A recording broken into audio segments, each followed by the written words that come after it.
Hello and welcome. You're tuned into the best in paranormal talk radio. This is Beyond the Darkness. I'm your host, Dave Schrader. Listen, we are in the season. We are in the Halloween season now. We're deep in its grasp. And I know a lot of you are interested in all the great little scary bits of Halloween. And we're going to try to talk some werewolves sometime this month and vampires. But we'd be remiss if we didn't at least touch on witches. And there was a book that was brought to my attention, A Season with the Witch, The Magic and Mayhem of Halloween in Salem, Massachusetts. We're joined tonight by an Edgar Award-winning travel writer who spent an autumn living in one of America's spookiest tourist destinations, Salem, Massachusetts. J.W. Ocker is here with us this evening. Ocker, I'm sorry, is here with us this evening to talk to us about that. And you've written a great book about Poland, not Poland, but Poe, Edgar Allan Poe land, and the hallowed haunts of Edgar Allan Poe, two of my favorite topics. So I'm looking forward to chatting with you and kind of dipping into both tonight, if you don't mind. Yeah, sounds like fun, Dave. What a cool deal. Now, you've got a website. Tell us a little bit about the website that you've got. Sure. So it's oddthingsi'veseen.com, and I acronym that as Otis for Odd Things I've Seen. And it's real simple. I just go to weird places, weird sites, anything with a physical presence, and I visit it. I write about it. I take photos and post it. It's really simple, but it's like, I don't know, it's a really cool thing to do. It's a very enjoyable thing to visit all these like strange locations. You know, it kind of harkens back to the day, right, when Route 66 was all the rage, and they would have all of these strange roadside attractions you could go visit. And that was actually what families would do. They would drive long parts of Route 66 just to see Americana and see these strange oddities throughout America. And that's kind of been lost to us, but thankfully, America is still weird and has a lot of odd places. What kind of encouraged your love and interest in traveling to see all of the oddities that there are? Well, there was this dumb realization I had at some point that, like, all these stories I've heard in my life, whether they're on the news or they're in history books or they're wherever I hear these stories, if they're true stories and they happened, and if they happened somewhere in a place. This is very dumb, but they happened in a place. That means I could go to that place. As simple as that. So started looking around and like realized like how much is just within a tank of gas of any point on the map. There is just tons of weird stories and sites and places and artifacts, and all you have to do is like jump in your car on a Saturday morning and go see it. And it's just that ease of like, you know, being able to dig through the internet and find this stuff and being able to just jump in a car and go to this stuff. It just really appealed to me because I'm at my base a really lazy guy, I think, and it's just such an easy thing to do, but it's just so much out there. Do you remember what your first expedition was? The first place you decided, you know what, now that I've figured this out and they're within a day's driving, I really want to go see. Yeah, that's a good question. So I think I did it. I had some proto journeys before I really started Otis that looking back on, they were probably some of the first ones. I went to college in Florida, and I remember one day, just... Well, there's a lot of odd places, yeah. Oh, man, so much down in Florida. I love that place. It's just so unique in the entire States. But there was this, article in the newspaper, on the news, or whatever, that there was a sudden appearance of the Virgin Mary on the side of a bank building down there. And it was this beautiful, rainbow, silhouette of Mary. And people were gathering around it and handing out prayer books, and it was amazing. Suddenly I was like, you know what? It's literally 5 minutes from where I'm at. I'm just going to jump in a car and go see it, and had an amazing experience. not a religious one, but an amazing experience. And years later, I kind of remembered that as I started kind of realizing I could do this anywhere I was. I actually remember that. It's like almost like a brown glass building, wasn't it? And she was pretty big on the side of the building, if I recall the same story. She was massive. It was right. Yeah, exactly. It was so blatant that it was a bank building, and eventually a religious organization bought the building so they could have Mary. The funny thing about it, though, is she appeared right after they cut down a palm tree, and if you walk around the building, every single palm tree behind it had a Mary-shaped rainbow, just because of the condensation and all that from the heat of Florida. So there was a very rational explanation, but that doesn't taint the story at all. The story was still hilarious and great and kind of beautiful and just fun. It was a fun day that day. That day I went to see a Rainbow Mary. It was a lot of fun. A lot more fun than I would have had just hanging out at the dorm. How did people respond? I mean, when you were standing there amidst them, were there people in wonder? Were there people believing this was a religious moment? Kind of walk me through what that whole experience was like, boots on the ground. It was exactly that. So there were, and this is a really good point for me, because that firsthand experience, is so important to this whole idea of going to see things. But when I got there, the shrines had starting to be set up. There was like folding chairs put out that people could sit in and just stare at the side of this bank building. There were people handing out, cards, and people handing out like messages on tapes, religious messages on tapes. And then there were the people like me, just there being like, what is this? What's going on? Isn't this just a piece of condensation? But so there was various levels of jerks and sincere people there that day. But again, it wasn't a party, but it was definitely something different. People were in a moment that was different from the few seconds before this happened, and whatever the few years after it happened. So that difference, that suddenly the world was a little bit bumpier, was kind of what everybody was after. Was there like a general feel, and the only reason I ask this is I've gone to see one of these miracle places myself, these sudden appearance of Mary on it was in a tunnel.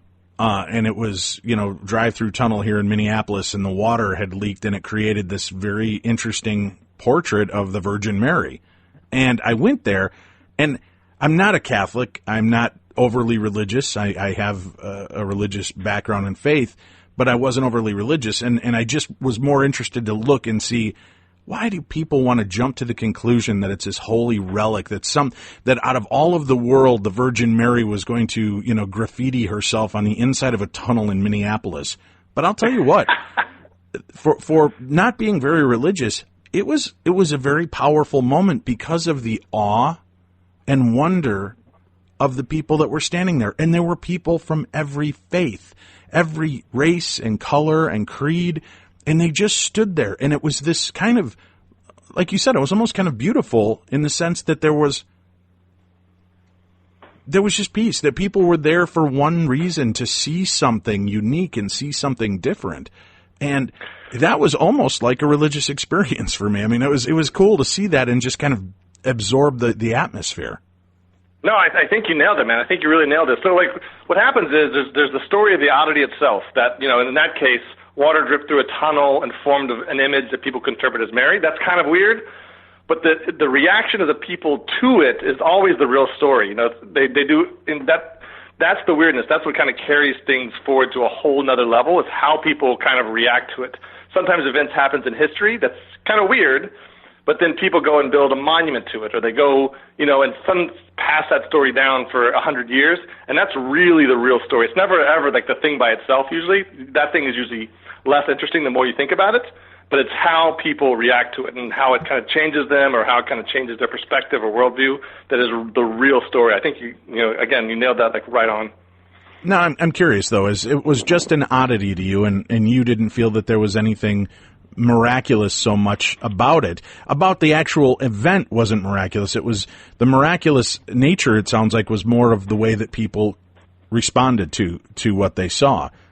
Exactly, the response. And I'm talking about the entire response, right, from the people who were genuinely touched and thought of the miracle to the people who were, cynical and, sarcastic.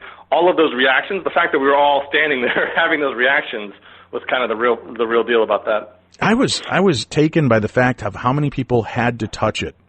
They just had to touch it, and I became one of them.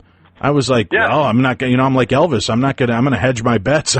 I'll make sure I'm blessed by everybody. And I went up and I touched it and nodded, and, and I was very non-Catholic. I don't know how to cross myself, but everybody was crossing themselves and kind of doing a little silent meditative nod, and I followed suit, but it was something.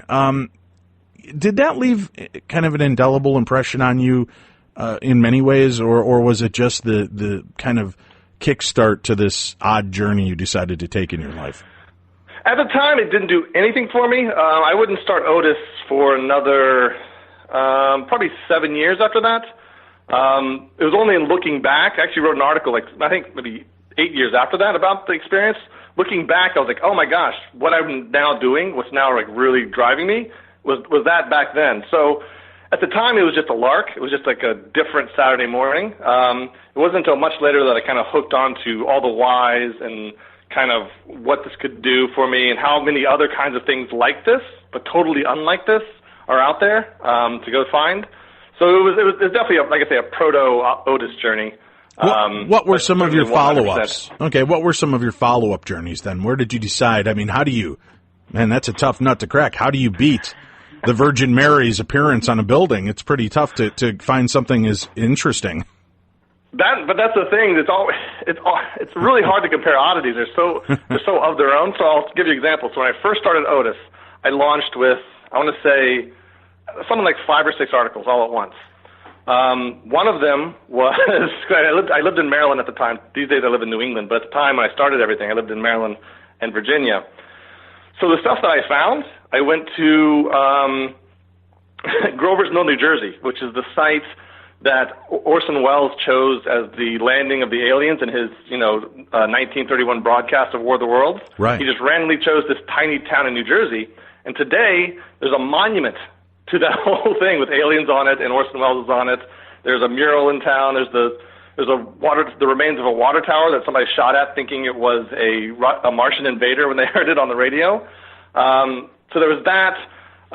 In Pennsylvania with Centralia. That's that ghost town that's burning. It's sitting on top of a 100-year-old coal mine, fire. right? Yeah, and it's slowly burning. And I think that's what they've based Silent Hill, the video game and movie series, on.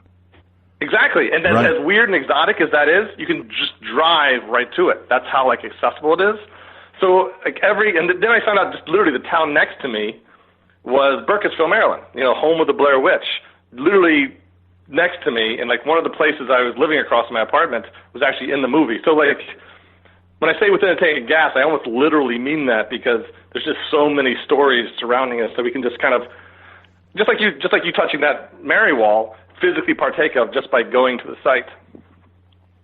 Now, but you're talking in some cases like the Blair Witch. That was just a movie, but it drew attention, and the War of the Worlds. It drew attention to Grover's Mills or whatever, right? I mean, it made something out of nothing, and those people have embraced it. Now, I thought the people of Burkittsville or whatever ended up really hating the Blair Witch Project and the attention it brought to their town. They did, to the point that they changed the signs to something that didn't look like it came from the movie. And then when this third sequel came out, last year, they actually the mayor passed around kind of pamphlets to all the residents, kind of giving them instructions for how to kind of prepare for the onslaught of attention. The truth of the fact is, Burkittsville is just a tiny town. There's nothing there but a couple, houses and a graveyard.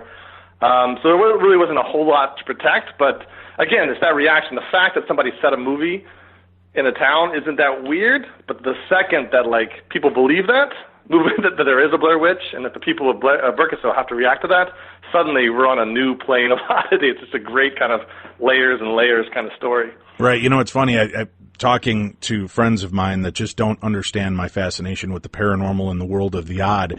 They think it's ridiculous that I'll go to the Little Ailey Inn out in Nevada to see this place and drive past the black mailbox and up and down the extraterrestrial highway. Yet they had to order a pizza from Pizza Land in New Jersey because it's in the beginning of the Sopranos episodes, and they wanted to have that box, and they've got it framed at home. And I'm like, yeah, I'm the goofy one. All right, I understand. But it is funny. Perfect. Isn't it funny how to each his own, truthfully. I mean, that they see no sense in it, but yet they had to have a pizza box that they spent $20 on a cardboard box from a pizza joint just to have that part of The Sopranos in their life. So it is just a strange deal. Now, you decided to pick up the family and go to Salem and just kind of hunker down. How did the family respond? Was this like a joint decision, or was Daddy on a bender and they were all afraid? Were you Jack Nicholsoning out on this deal, or what? Jack Nicholsoning out? I think it definitely got to the Jack Nicholson point at some point in the stay. But so, Season with the Witch was my fourth book, and all my books are experiential travel. So whatever I have to actually visit the things I write about. That's kind of my hang-up, is I have to visit them. Sure. So I just done Poland, and Poland was, took a lot out of me. It took a lot out of the family, even though they weren't traveling with me. Obviously, there's a lot of support I needed from them to do that book. And we all love Salem. My entire family, well, my kids are kind of too young, but, my wife loves Salem. We visit, once a year around Halloween time. So we liked it, but I definitely remember that day where I just was laying on the bed, and Lindsay's my wife, she came into the bedroom. I was like, I think I just got the next idea for my book. And she stops and looks at me like, what? How would you like to live for 31 days in Salem in October? And she was, to her credit, was for the idea right away, even though it meant 1,000 things had to happen before we could actually move there. And, but I had to sell the book as well. So they reacted pretty well. And once we were there, obviously it was a chaos, fast-pitched time. But they're real troopers. They're the most supportive they could possibly be. So Salem, Massachusetts, something that happened so long ago. Why is there such a deep fascination that still surrounds this town? I mean, it's not like there are real witches being seen, flying by the moonlight. This is just kind of a footnote in history. And there have been other tragedies and travesties and inhumane torture of people throughout the world. But Salem, Massachusetts seems to have, pardon the pun, but a whole kind of magic unto itself. Why do you think that is? That was really my entire question for the book. Like you said, there are, even in the witch trial kind of chapters of history, there were witch trials before Salem. Boston had its last witch trial 3 years before Salem even had their first witch trial. There are witch trials that are bigger over in Europe, much bigger witch trials. So it wasn't the first, wasn't the last, wasn't the biggest. It is possibly the most documented, so it does have that. But what I found in investigating, it's not a straight line from 1692 to 2017. So much happened in that interim to kind of make Salem the place it is today. Just to kind of give you a brief overview, Halloween happened. So Halloween becomes this billion-dollar industry, right? And second to Christmas. And so happens that Salem was kind of on the cutting edge of that because they were already kind of embracing the spooky. So there was that part of it. There was, the fact that they had about 3 other industries just die in that city. They had shipping. They had a massive shipping operation at Salem that rivaled New York and Boston before New York and Boston came into their own. The first millionaires were in Salem because these captains were just so wealthy. They plotted out some of the earliest courses, the earliest plots to the Far East. So they were just wealthy sea captains. But then that industry died. So suddenly they had nothing to fall back on. And they tried manufacturing. That industry died. Parker Brothers, the famous game company, they were actually headquartered in Salem. And then that kind of manufacturing died. So they had to recover from all these industries dying. And every time they recovered, there was the witch. People wanted to see the witch. So they became a massive tourist town. So all these kind of even against their will in some cases, all these kind of random strands kind of wove together into basically a gallows rope and made Salem this massive, 100,000 visitors on one night kind of place. It's just a lot of random bounces. But it did all start with 1692, but 1692 by itself just wasn't enough to kind of get Salem to where it is today. When did the tourism really take effect in Salem? I got to guess, from 1692 onto the 17 and 1800s, it probably was not much more than a footnote in our history, right? Or was it always kind of a destination location? It was kind of always a destination. There are records of, vice presidents showing up. It wasn't really codified as a tourism place until probably the early 1900s when Salem first started making souvenirs. So up to that point, it was kind of people kind of knew about it and came by if they were close and kind of saw it. And then around the early 1900s, they started making souvenirs, and then it kind of grew and grew and grew until the 60s, 70s, 80s is when it really started exploding as a destination. So it's kind of always kind of there in the American consciousness, but it just wasn't until recent years that it really became something bigger than just 19 victims on the end of nooses. It is interesting that the 60s kind of definitely helped kick off the tourism aspect, and that was right in line with the series Bewitched joining and visiting Salem, right? That was one of those random threads that built Salem. They knew enough about Salem to set the series there because there was a witch town, but it didn't have near the tourism yet. And then Salem, this nationally syndicated, very popular sitcom, filmed there for 2 weeks. And suddenly, everybody in town is like, let's go to Salem around Halloween. So again, that was another one. I'm glad you brought that up. Another one of about a dozen random threads that kind of wove together to make Salem what it is now. Now you hunker down for 31 days. It just kind of talked me through the experience of being there. And I mean, did you get caught up in the excitement and the hype and the revelry of the people there? Or was it just kind of, sometimes I really enjoy these places. Sometimes I just stand back and I go, this is just odd. So here's the beauty of it. So when I say we lived right downtown Salem. So you could smell like the incense from the witch shops. I could see costumed heads go by my window in the morning. So we were right there in the thick of it.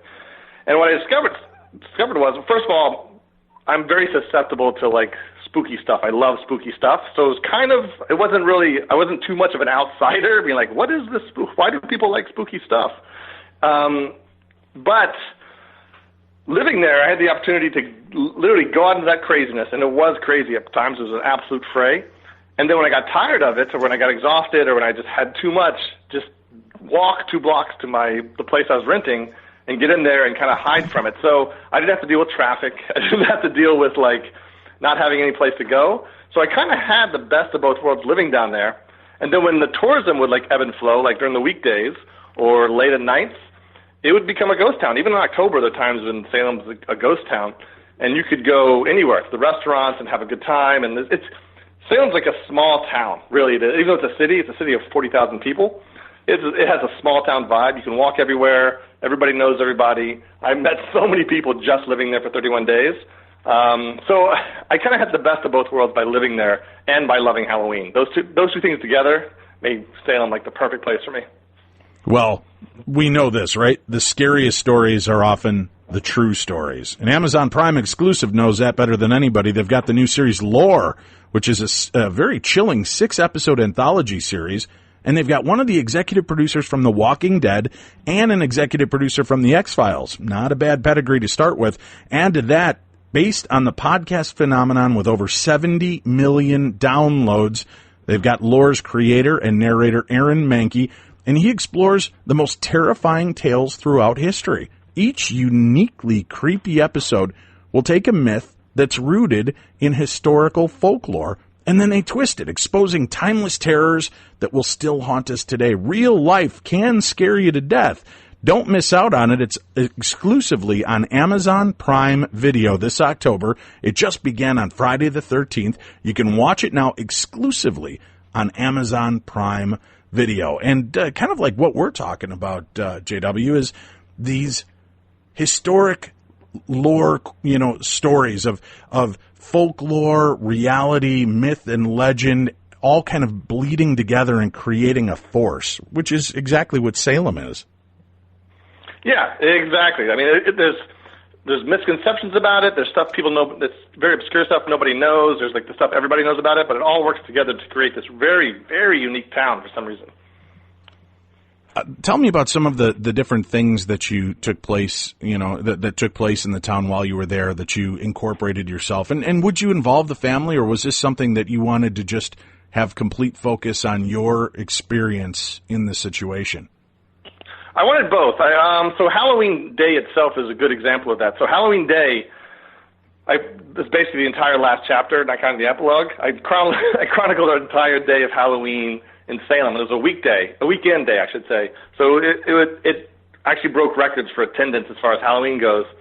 So I'd go out, me and my kids, and everybody be in their costumes, because if you're in Salem, at any point in October, you can wear your costume, which is natural. Nobody's going to look at you weird for that. On Halloween, obviously, you can do it, but October 1st, you can do it too. So we just go out in our costumes and wander around, there's activities for kids around, there's a children's parade earlier in the month. And then we went trick-or-treating that night, and it was a massive trick-or-treat party for kids. It went door to door. And then after that, we took the kids home. They had a babysitter. Then we left and went to some of the more adult stuff. We went to the witch's ball, and we went to just the crazy melee downtown. It's cops everywhere and bandstands everywhere, and you're shoulder to shoulder with about a million monsters going down the street. So I kind of wanted both. I wanted the family part of it, and I wanted my own personal part of it. I just wanted as much of the city as I could fit in to a book. So it was all kind of relevant to my little quest. Is it really about the destination, or is it just more about the experience of saying, I was in Salem on Halloween to most people, do you think, from what you saw? I think it is. It's kind of weird because usually, and I'm sure you're like this as well, when you think of yourself as a spooky person or a person who's interested in the paranormal or into these things, you kind of think of yourself as the minority. But then on Halloween night in a place like Salem, there is just tens and tens of thousands of people there, and they're all dressed as weirdos, and they're all like hanging out in weird places. So there's some of that where people are just looking for a spectacle. They want to get blitzed and be silly in public. And then there are people who are genuinely it's on their bucket list, right? Halloween in Salem is on my bucket list, just like whatever other places. Times Square on New Year's Eve, right? Yeah, exactly. So it's a bucket list item too. But, from my experience, a lot of people are just, the people that like Halloween just in general or like spooky history, there's probably more of those than anybody else going to Salem. Do they embrace all aspects of the paranormal there? Are they pretty good? I mean, I've been there. I've been on a couple of ghost investigations in Salem. I've had some really weird encounters with an animal ghost, as a matter of fact, in one of the gift shops. But I'm just curious of how do they treat and act that way? I was curious if you felt that they were doing it as very commercial and touristy, or do you believe that they take this very seriously, the locals? For the paranormal or the Halloween or the dark history? Right, the dark history, the paranormal, and true ties to quote-unquote witchcraft. That's probably Salem's biggest internal conflict. The thing that keeps it up collectively at night is it being celebratory or is it being cheesy and disrespectful? And you'll find people in the book. I interviewed about 40 people for the book, from the mayor all the way to like street performers, and that question is constantly being asked by every single one of them. I think over the years, right now they're probably at their best as far as balancing the cheesy kind of just there to capitalize on the atmosphere attractions with the sincere attractions with and all the different kinds of tourists that brings. I think they're probably at their best as far as balancing it. But that question is always something they struggle with every single day. Are we doing a disservice to our history, or are we doing something that we need to do as a town, or are we doing something that is actually good, for our history? Keeping that kind of memory alive. And it's a very fascinating town. I know I'm talking in circles a little bit, but that conflict in Salem is why it's probably more interesting a town than just the fact that it was, a site of one of the most infamous tragedies in U.S. history. It's just this constant, conflict. They're always conflicted, Salem is. See, and that's strange to me. I just did a show last night with my two daughters, and we talked about the paranormal, and we talked about things. And I know what's so fascinating to my kids, if I told them, all right, it's time for history class, they'll roll their eyes and groan, and they hate it. But if I tell them the history of Salem, and then I wrap it up into the witch trials, and I wrap it up into the hauntings, they are so fascinated, and they remember all of it, including the relevant historical part of the story. So I think that a lot of these places miss out on the fact that, yes, you're cashing in on the commercialism of it, but that is a way to keep those memories and history alive in an entertaining way, not in a yawning, oh, God, do I have to hear this story again?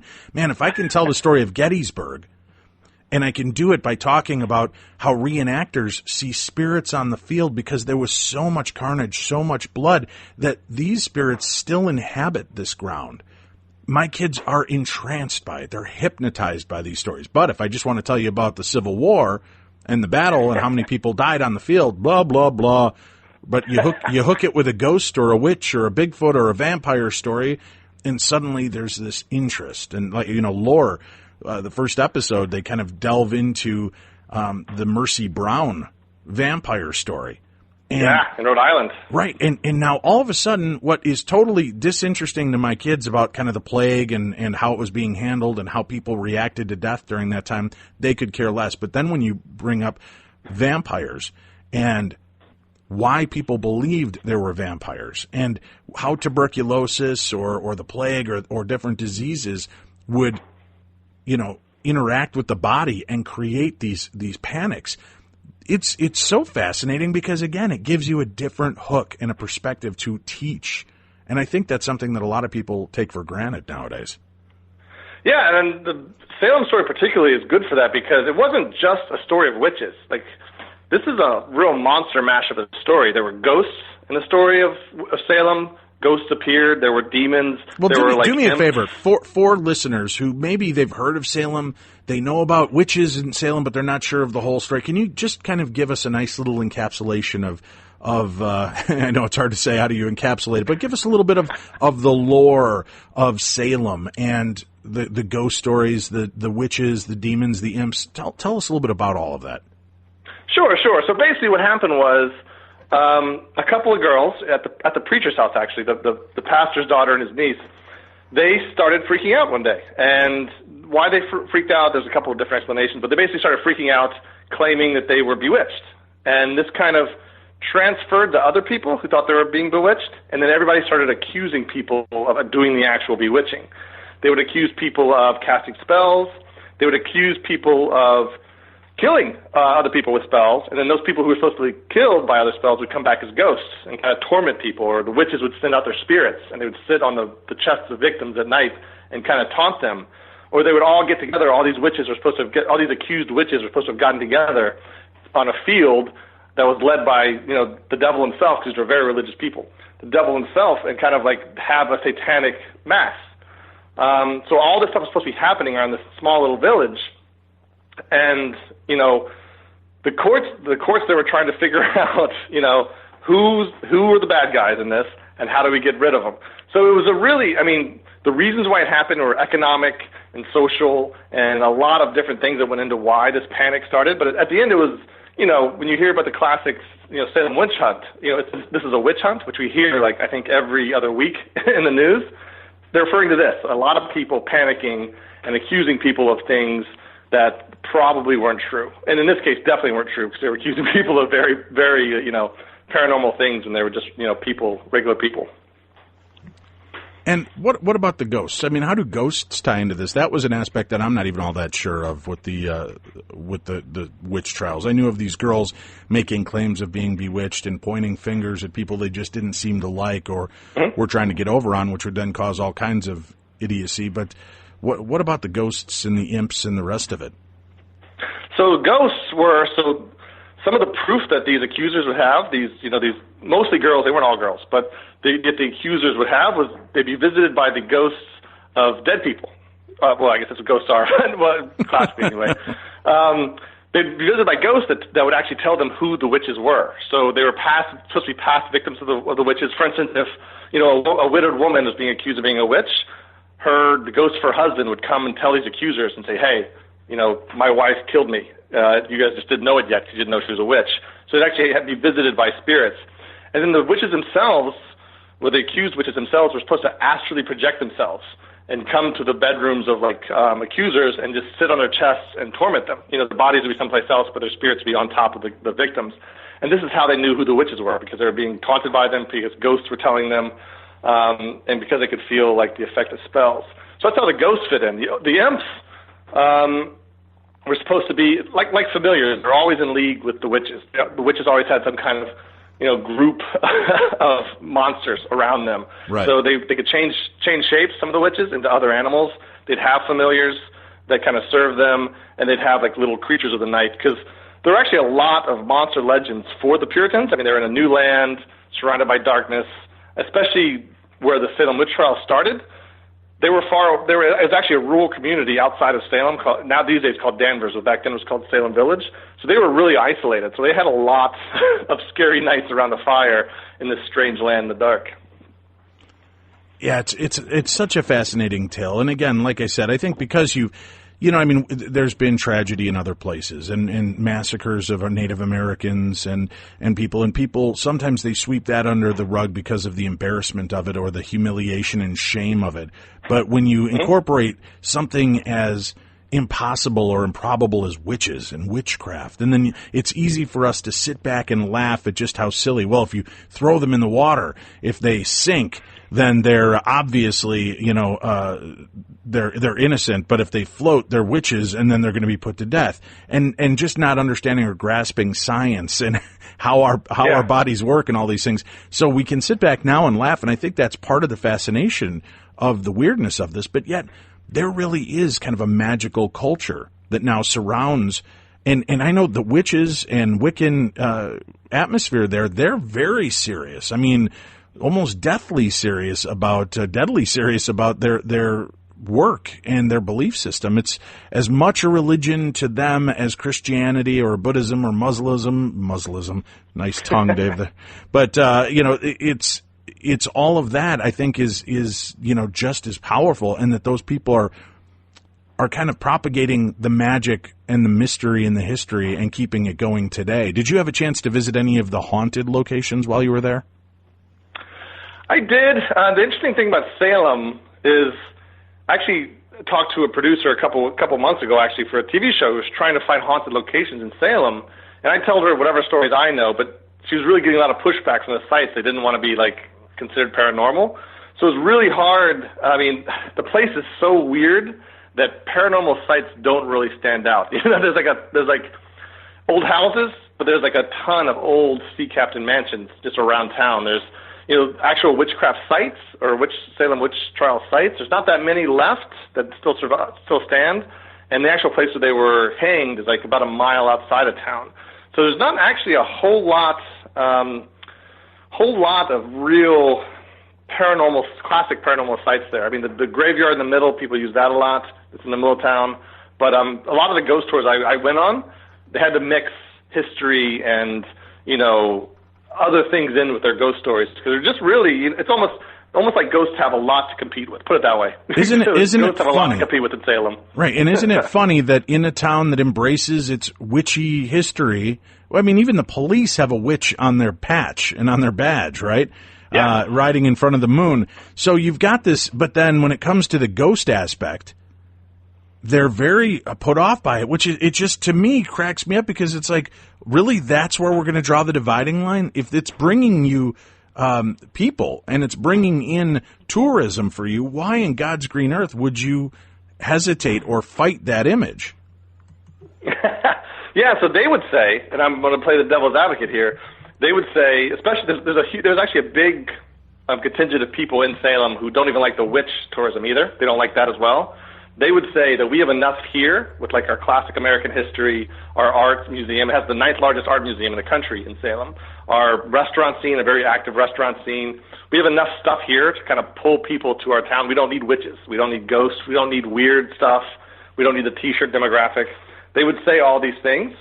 So that, again, that's part of that beautiful, beautiful conflict that is Salem. I mean, even the witches that live in Salem are conflicted about how they kind of relate to the accused witches of 1692 versus the cartoon witches of Halloween today versus their own kind of religious depictions of witches. So nothing there is simple in Salem. Nothing at all is simple in Salem. What one place that you did visit felt the most odd or energetic? I don't know what the right term is I'm looking for here, but haunted, powerful, magical, whatever you want to whatever name you want to align with it. Which one did you feel was really kind of a power site for you?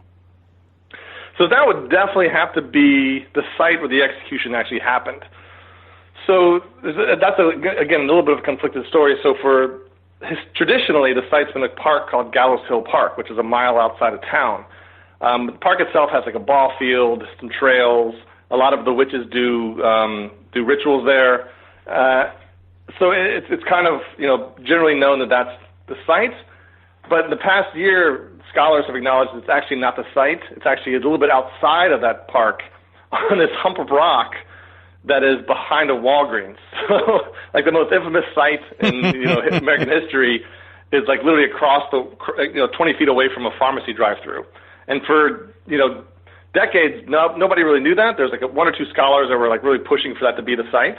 And again, in the past year, actually probably past 2 years, enough people came out and said, no, this is officially the site. And then this year, for the first time, they actually erected a memorial there, brand spanking new memorial that says this is the site of the executions. And when I visited it, obviously there wasn't a memorial there.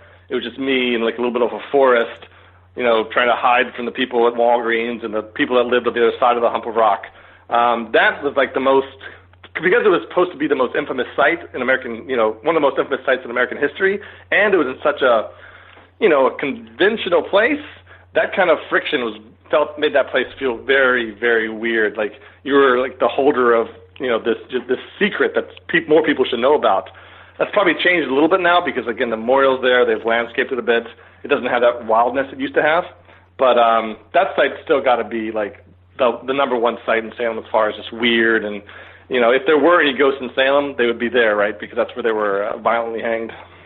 All right, check it out. The book is called A Season with the Witch, The Magic and Mayhem of Halloween in Salem, Massachusetts. J.W. Ocker is the author of that book. He's written many other books. As a matter of fact, I want to talk about some of the other strange, supernatural, and just odd places throughout New England. And I want to talk about Poland.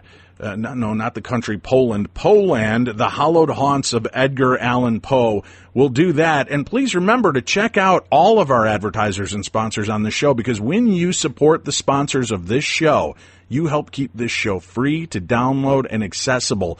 And some of them are just very easy to use, like Amazon Prime's exclusive Lore, the 6 chilling episode anthology series that's available right now from an executive producer of The Walking Dead and one from The X-Files. You'll be able to hear some of the most fascinating and uniquely creepy stories where they are myths rooted in reality and historic or folklore, and they're re-examined in a very entertaining way. Check it out right now, Amazon Prime exclusive Lore.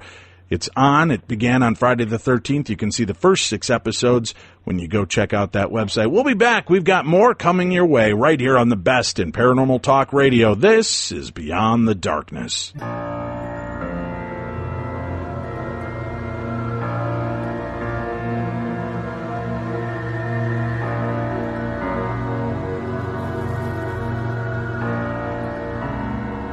Beyond the Darkness.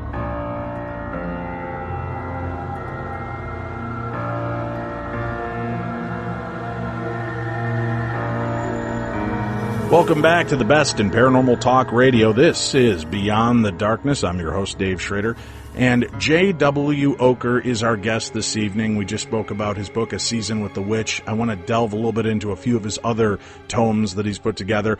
Poe-land, the hallowed haunts of Edgar Allan Poe. Now, when we look through the pantheon of historical figures, weird people, odd and strange behavior people, Edgar Allan Poe definitely sits in that category pretty high. But why are people, do you think, still so fascinated by this quirky little man? I mean, his books are interesting to me, but I've never personally been overly enthralled with what he's written. I think there have been better authors that have come and gone since with weirder stories and personalities. But Edgar Allan Poe, he just seems to always be the go-to for bizarre. Yeah, I think you're right, and that's a legit take on him. I think you're probably right about that. But what Poe has done that I don't think any other horror author has done is kind of become more. He's become more than the sum of his parts. He's become a symbol. I think the biggest kind of example of this is every once in a while we get an Edgar Allan Poe movie, and almost inevitably it's not about his stories. He's a character in it. When we film a Stephen King movie, Stephen King is never really the character. He always cameos, but he's never a character. But Edgar Allan Poe, we always want him to be in the movie. So we're obsessed not so much with his stories anymore, I don't think. It's more what he represents as that's a great whatever insight. Symbol, wherever he is. Right, I was going to say, current day Poe would be Stephen King, right? People are fascinated, and he's become bigger than the sum of his parts. But you're still interested in what he has to say or share in his weird nightmare machinations in these books.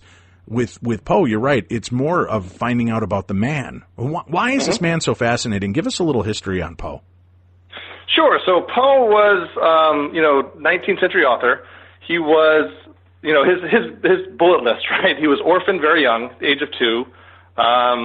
He was, kind of thrown out by his foster parents. They never adopted him, so basically his foster parents. He lived most of his life in poverty. married his cousin. She was sick most of their relationship, ended up dying. It was 13-year-old cousin, I should say. She was sick most of the relationship, ended up dying. So he had a lot of death in his life, a lot of tragedy, a lot of hardship. And at the same time, he wanted to be a writer or a poet. And that kind of didn't really take off for him very well. He was a magazine editor for a long time, but he never ever really got real fame in his lifetime. So he was a guy whose fame and whose accomplishments in his life compared to how they're held today are so completely out of balance. It's literally, I always say this, it's literally the definition of a cosmic joke, how little he got in his life and how much he would have gotten, today if he was alive. What do you think he was aware of just how weird he was during that time, or do you think he just kind of walked in a different universe? No, he wasn't aware. He honestly probably wasn't as different as we portray him. Again, the Poe that we kind of adore today isn't really the real life Poe. A good example of that is his horror writings are a tiny fraction of his writings. He had more humor writings, he had more nonfiction writings, he had more kind of science writings than he had horror writings. But he was an anomaly. He was an anomaly in the sense that he invented entire genres, like the detective genre. He invented it. He came up with that idea of a guy or a person that could put together a crime right in front of the audience. Sherlock Holmes was taken directly from Poe's character, Auguste Dupin. So he invented an entire genre somehow. So he jump-started the horror genre. He made it very American. He turned that into a whole different thing. He was one of the early prototypes of science fiction. He sent people to the moon long before, Wells did and Verne did. So he was a bit like, he's one of those guys that fits anywhere that we want him to. If you wanted him to fit as scholarly academic circles, he fits there. If you want him to fit as just a T-shirt symbol for a teenager, he fits there. If you want him to fit as a kind of a poser, he fits there. As a legit guy, he fits there. He fits in all the right places, and I think it's why so many people across such a wide swath of personalities and tastes really kind of take to him. Was he, he obviously had a darker mind and had an ability to logically put together a great storyline, but was he fascinated with the paranormal and supernatural, or did he just realize that was a great hook and was a niche that was not really being met at the time? What it was is he thought that would sell. So he was poor, like extreme, to the point of he couldn't go to dinner sometimes because he didn't have shoes, that kind of poverty. So he knew that kind of literature would sell more than, he wanted to be a poet. He just wanted to be like, a beautiful Lord Byron type poet. But, if that's what sold, that's what he wrote. It just so happened that he had an amazing gift for it. But that's pretty much the only reason. He wasn't a spooky guy, I don't think, intrinsically. He just, happened to be good at something he just needed to do. All right. Now, walk me through. This guy had a strange ending. A very, right? This is like right in conspiratorial alley. This is a weird-ass story. Talk to me a little bit about the last days of Edgar Allan Poe. And this is probably, this is probably not controversial, but I don't know how accurate this is, but it's 99% of probably why he's so big right now, is that he ended so mysteriously. Had he not ended mysteriously, we might only consider him an author of American literature, like Hawthorne, like all the rest. But this mysterious ending really kind of catapulted him, because again, it intersected so well with his mystery writings and his horror writings that, as all of his life points did, the death of his wife and the death of his mother and his obsession with death in his stories, it all kind of intersected in a really legit way. Like, again, Stephen King, I do want to say one thing, though. I disagree with you on that, in the sense that most people don't even know that he came to a weird end. They know that he was kind of a weird guy, maybe a boozer or a drug addict, married a 13-year-old. That all seems pretty well known. But I've got to be honest with you, even my interest in this, I only found out a few years ago about this very bizarre ending. I don't know that that's necessarily his hook. Let's face it, he was writing gothic, weird stuff, and he kind of has that zany Albert Einstein look, but just with the dark hair instead of the white hair. He just kind of plays into that role of creepy. So I don't even know that people were that fascinated because of his ending. I think he was one of the first complete packages. He was the Justin Bieber of his time. He had the hair, he had the look, he had the lifestyle, and he had the art that just kind of entombed what he was.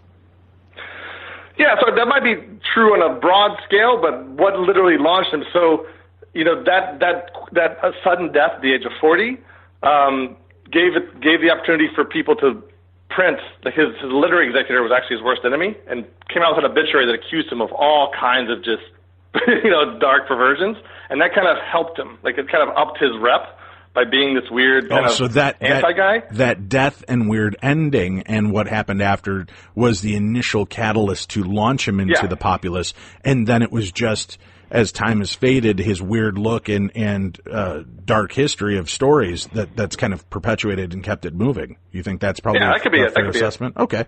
So, all right. I think so. I think we arrived at agreement points. Excellent. All right, so walk me through these last days of Edgar Allan Poe. Okay, so last days of Edgar Allan Poe, 40 years old.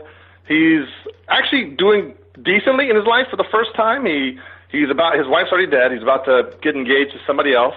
He had just published The Raven a couple of years before, and that was actually giving him the most fame he's ever had in his life. Not any money, but the most fame he's had in his life. So things are on the up for him. He was in Virginia at the time. He was living in New York, but he was in Virginia, and he got a job editing a book project for somebody in Philadelphia. So he took the train up to Philadelphia, but for some reason, and nobody knows why, he ended up in Maryland, in Baltimore. For some reason, he got off in Baltimore.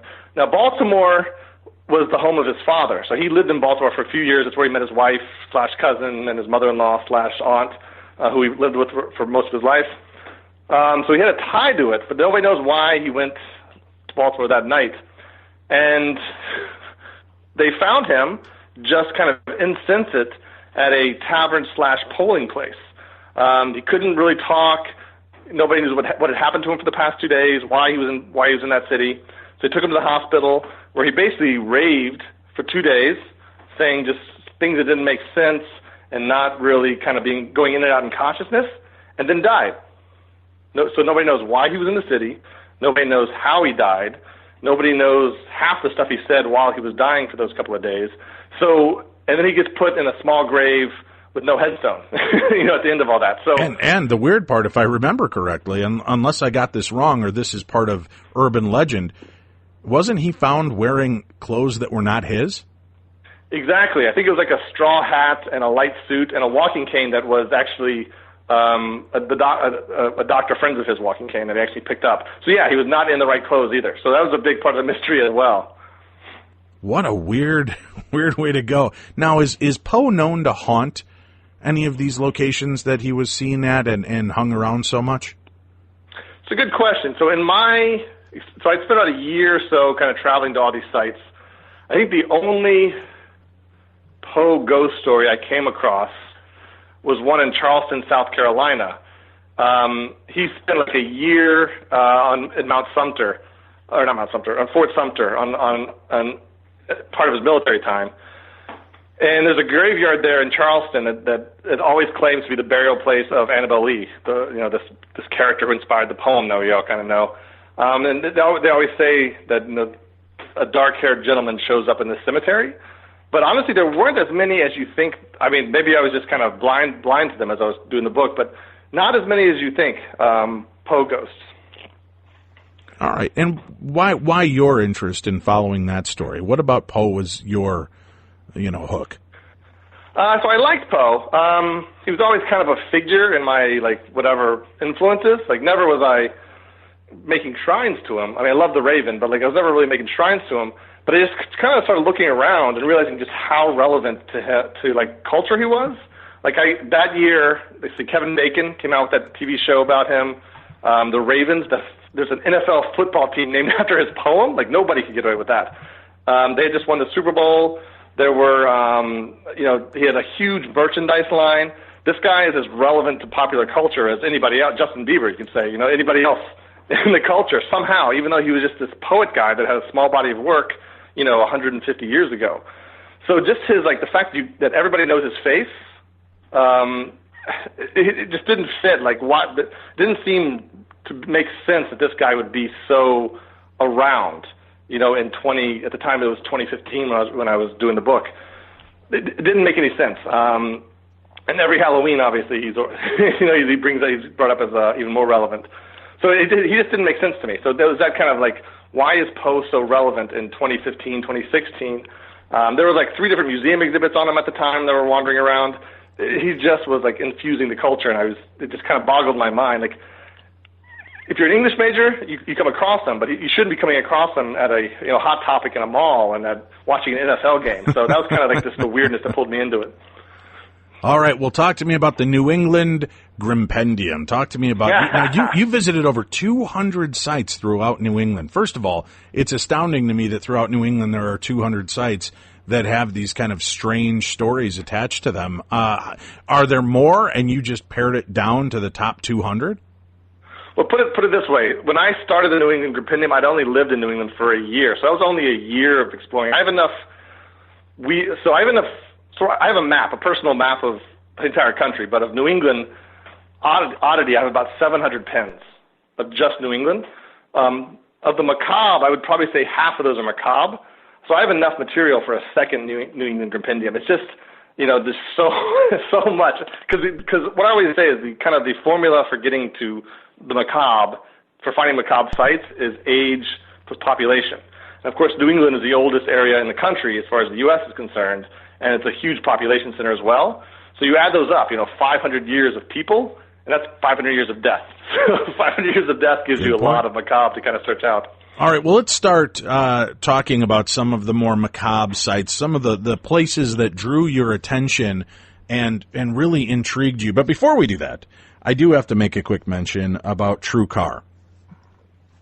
TrueCar, and I don't know if you're familiar with this, Mr. Ocker, but TrueCar is kind of the future of purchasing vehicles. It's taken all of the stigma and uneasiness, the lack of confidence in going onto a lot to purchase a car, always worried you're going to run up against a sham or somebody that's maybe not have your best interest in mind, and TrueCar has taken all of that out of the mix. They've made it easier than ever to buy a car. It's the way Tim went when he purchased his vehicle. It's the way I'm going this summer when my son Linus turns 16.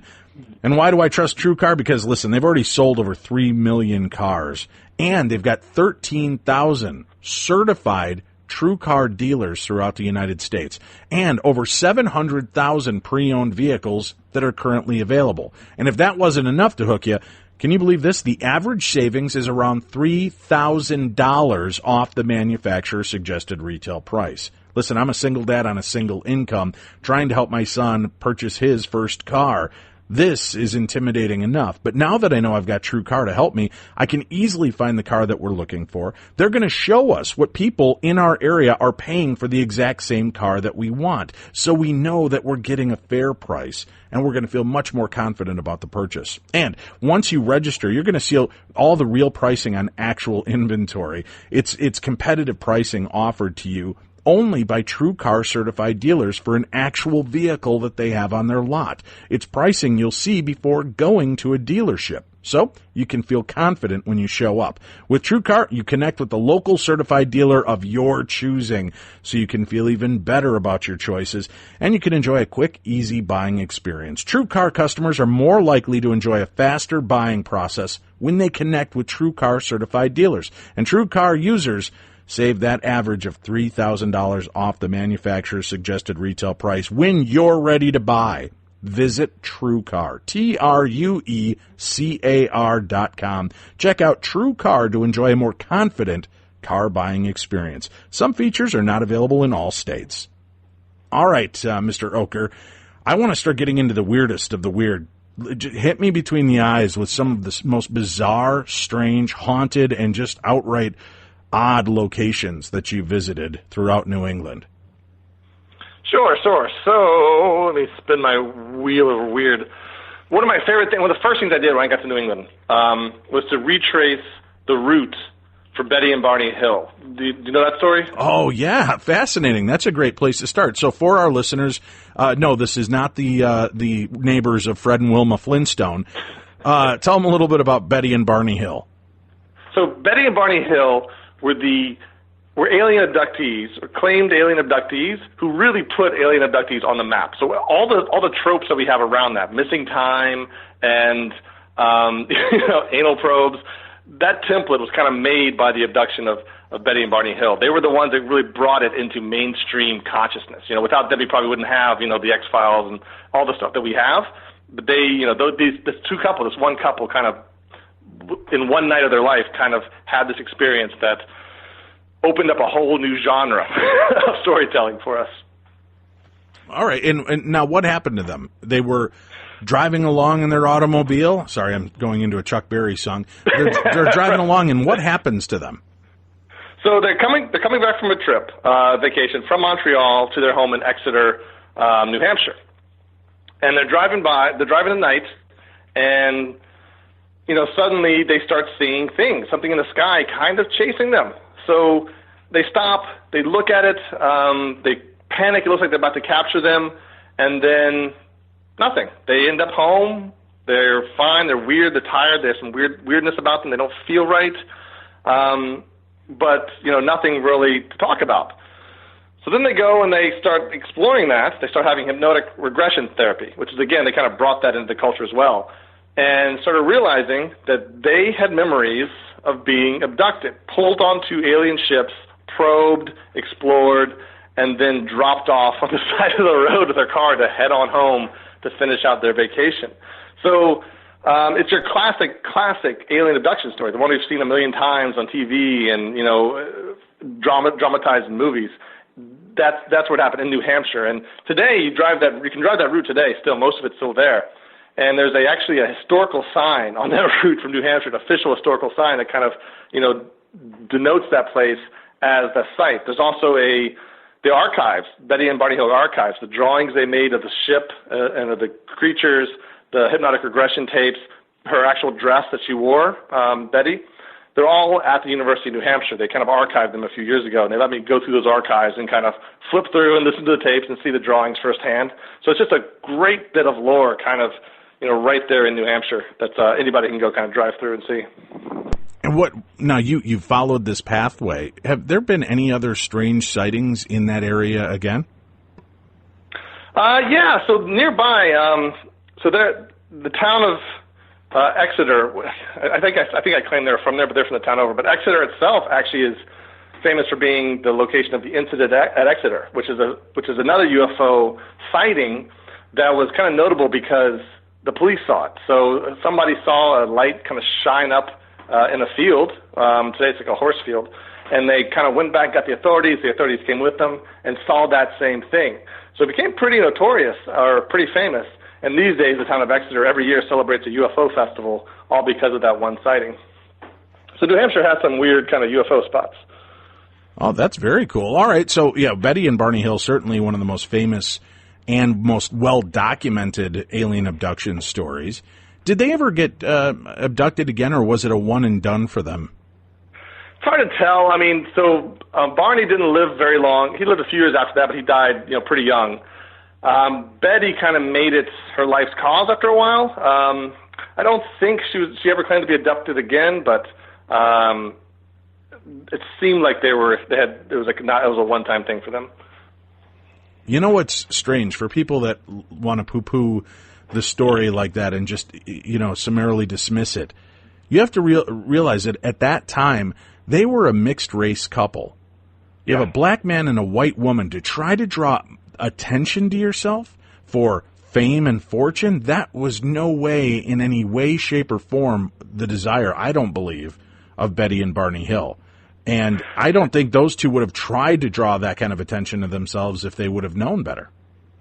No, I think that's part of what makes the story so interesting. These people were, you know, besides being mixed race, they were, you know, they were a really stable couple. I mean, he was a postman. He was, you know, on the board of the local NAACP. She had a job. They had no reason to do this. So that is such a compelling kind of pull to the story. They were obviously not attention seekers, and yet they had this kind of experience that kind of horrified them and fascinated them, and they had to kind of share it with the world. So I think that's a big part of what makes that story so compelling.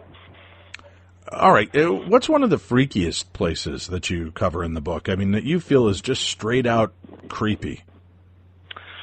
straight out creepy. That's a good question. At this point in my life and career, I'm a little broke. Right? No, I know. To me and what's creepy to everybody else. Right, and I'm with you on that. But I mean, that definitely made an impact on you, and you remember at the time. Now, yes, you may have been a little bit more jaded to it and gone nose blind to the smell of fear. But there has to have been a story or two in there that even when you were investigating at the time was kind of like, ugh, this is weird. Sure. So, I mean, I definitely went to the grave of the Boston Strangler. That was not at all a pleasant kind of part of the journey. At the time, again, it was just one on the list of things I had to find. And the grave of the Boston Strangler is not something that's really kind of touted and, directions on every website. In fact, the cemetery that holds it kind of hides it a little bit. But finding those, there's a whole section of the book on tragedies, sites of tragedy and serial killers, and that is probably, looking back, some of the creepiest stuff. I mean, we slept overnight at the Lizzie Borden Bed and Breakfast. We saw the birthplace of H.H. Holmes. A lot of just really, the birthplace of Ted Bundy. All these these are all New England sites. New England is responsible for a lot of our bad stuff, honestly. What did you think of the Lizzie Borden home? Lizzie Borden home was interesting. It was certainly creepy. In that idea that this happened here, which is, again, 100% of the reason why I go see physical sites, is to have that feeling of this happened here. It's a fascinating story, and the fact that it's now a bed and breakfast almost makes it more of a fascinating story. Like, great, somebody acts somebody in the past. That's a story that kind of draws us. But that in the 21st century, you can now stay there and have breakfast and a seance is, again, another few twists of the screws of how strange that is. And again, it's one of those oddities that's pretty well known. And because of that, we kind of don't step back and think about it, but it really is one of the strangest sites we have in the country as far as what's happened to it over time. Have you ever encountered a location that you believe is truly haunted? I have not. All right, thanks a lot. It's been a pleasure talking to you, JW. No, go ahead. No. And I always say, I mean, obviously I'm only one experience away from that. It's just one time. It only takes one time for that to happen, for you to kind of switch teams. But it just has never happened to me, despite all these spooky places I go to, and despite all these experiences. Overnights in cemeteries, and overnights in haunted prisons, and overnights in murder scenes. And it just hasn't happened to me. I do get spooked out. I definitely creep myself out and spook myself out, pretty regularly. But I've never had anything that I could call, even kind of, this might have happened. I don't have any good stories. This is what I'm trying to say. I don't have any good stories around that. Was a long way. That was a long way to get to, no, I don't have any ghost stories, Dave. But why? I always have to caveat it, because I do give talks to ghost hunter groups and stuff like that, and I have literally every single thing in common with that, with a believer. Every single thing in common. I love old history and spooky places and going ghost stories. I just don't have that one experience that kind of gels it for you. All right. Well, that intrigues me even more. I go out to these locations, and I've had some fascinating experiences, including the Lizzie Borden house, where I caught an electronic voice phenomena in the room where Lizzie's stepmom was murdered. I had a few people in the room. We were doing an investigation. We weren't getting much action, and I put the recorder and the spirit box on the floor and asked if they could please say their name. And I very clearly got an audio recording of a woman very properly saying, Abigail Borden. And there were just three of us standing within inches of each other, and nobody spoke when that voice came out. So I've had these experiences. That's part of what drives me. You've gone to, thousands of sites, and you haven't had a paranormal experience. Why do you continue? I mean, at some point, you stop going to the singles bar when you can't meet a lady, right? I mean, why do you continue looking for the weird when the weird seems to be avoiding you? So I think, I think I'm death obsessed. I think that's definitely legitimate. I think that's another thing I have in common with people who are paranormal believers is we're all kind of death obsessed in different ways. Mm-hmm. B, I just love the aesthetic. I try to explain this as I don't know why my favorite color is green. I have no idea why, but it is. I also don't know why I love the shape of a human skull or the way a cemetery crumbles into like decay. I like those things aesthetically. I'm drawn to those things, and I love the stories. So I love talking to ghost hunters and hearing their stories. Those stories like thrill me and fascinate me. But I'm still kind of, outside that crystal ball, just on the outside, kind of looking in. So it's not really a quest to have that experience. My quests are still just to have the individual, this happened here kind of experience. And if one day, something taps me on the shoulder and I turn around and there's nothing there, I'm going to be like the happiest guy on the planet. Very cool. All right. Hit me up with a couple of the more bizarre locations. I know we've got to wrap up for the evening, but I'm just curious what you thought were some of the obviously you had to have visited the grave of Mercy Brown, right?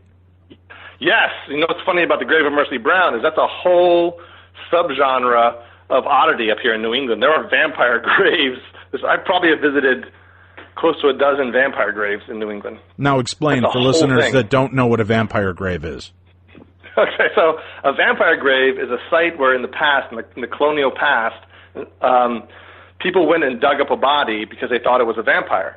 So they dug it up and performed a ritual on it. Maybe they took out the heart and burned it to ash and mixed it in a drink. The truth behind it is that and I know that sounds disgusting. I know that sounds horrible, folks, but go watch the first episode of Lore on Amazon Prime Video.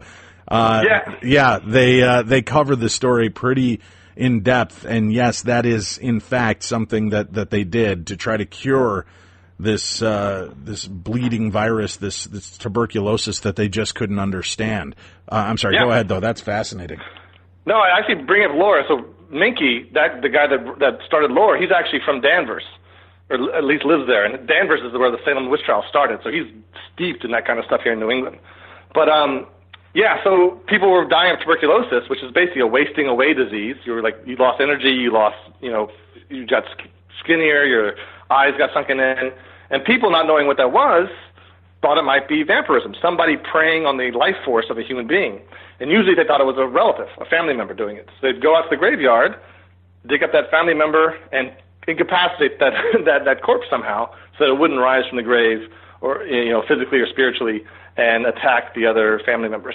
And this happens so often that, again, there are newspaper accounts, they're really traceable. There's at least a dozen sites in New England, a lot of them in Rhode Island for some reason, like Mercy Brown herself. She's the most famous one